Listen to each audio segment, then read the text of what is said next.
리플 홀더분들, 요즘 시장을 보면 정말 숨이 턱 막히는 기분이실 겁니다. 전체 시장은 강한 하방 압력을 받고 있고 이름도 모르는 잡코인들만 순환 펌핑이 나오니 소외감과 피로도가 극에 달한 상황이죠. 하지만 지금 우리가 주목해야 할 건 가격이 얼마냐가 아닙니다. 암호화폐 시장을 움직이는 동력보다 훨씬 더 거대한 힘, 즉 글로벌 것이 경제와 미국의 정책 이슈가 자본시장 전체를 쥐락펴락하고 있는 국면이라는 점을 이해해야 한다는 거죠. 지금은 반등 시점을 점치는 게 부질없을 만큼 보이지 않는 손이 시장 구조를 흔들고 있는 시기라고 볼 수 있습니다. 세력이 우리를 함정에 빠뜨리기 위해 설계한 소름 돋는 심리 구조를 지금부터 정밀하게 파헤쳐 보겠습니다. 세력이 사용하는 첫 번째 무기는 바로 1.48달러라는 숫자를 이용한 심리전입니다. 이 숫자는 리플의 실현 가격, 즉 시장 참여자들의 평균 매입 단가를 의미하는데요. 단순히 차트 위의 선이 아니라 투자자들의 생존 본능을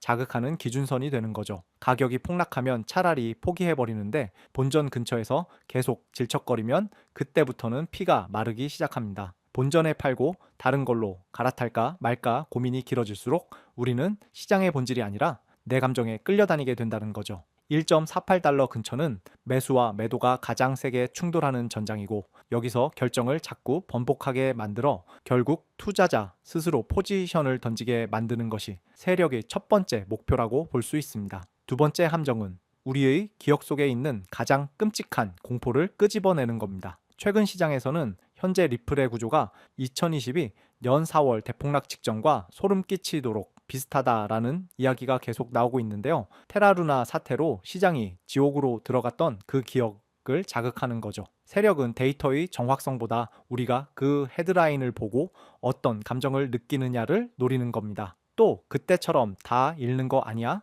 이번엔 미리 도망쳐야지 라는 과잉 반응을 유발해서 즉각적인 탈출 버튼을 누르게 만드는 거죠. 하지만 구조의 유사성이 반드시 결론의 동일함을 의미하지는 않습니다. 우리가 싸워야 할 건 차트가 아니라 기억이 만들어내는 환영일지도 모른다는 거죠. 세 번째 함정은 반대로 과도한 희망을 심어주는 겁니다. 리플은 2018 년 이후 무려 8패 동안 긴 횡보를 이어왔는데요. 이 정도 응축이면 금이나 은처럼 5배, 10배 이상 솟구치는 파라볼릭 런이 나올 거라는 장기 서사가 우리를 유혹합니다. 물론 이런 시나리오는 달콤하지만 여기에만 매몰되는 순간 현재의 리스크 관리를 포기하게 됩니다. 8년이나 참았는데 무조건 가겠지라는 막연한 믿음이 오히려 위기 상황에서 눈을 감게 만들고 결국 리스크 관리를 포기하게 만드는 함정이 될 수 있다는 거죠. 장기 내러티브는 참고만 하되 우리의 행동은 철저하게 냉정한 체크리스트에 기반해야 한다는 걸 잊지 마셔야 합니다.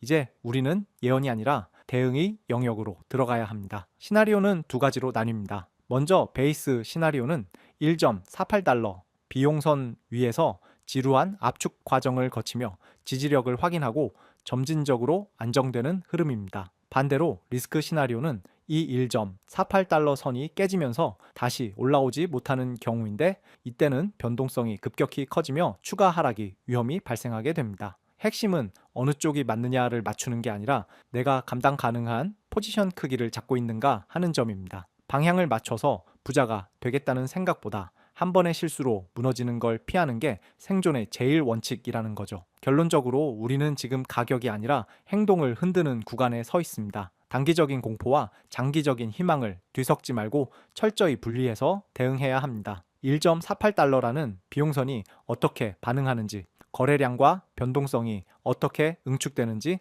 체크 포인트들을 차분히 챙겨야 한다는 거죠. 세력의 의도를 입증하려 애쓰기보다는 그들이 만든 구조 속에서 내가 어떻게 살아남을 것인지가 훨씬 중요합니다. 결과적으로 리플은 현재 시장 가치에 성장 잠재력이 충분히 반영되지 않은 상태라고 볼 수 있지만 지금처럼 흔들리는 시기에 멘탈을 지키며 포트폴리오를 관리하는 자만이 향후 시장 재평가의 과실을 따먹을 수 있는 기회를 얻게 될 것입니다. 끝까지 살아남는 자가 승리한다는 사실을 다시 한번 기억하시길 바랍니다.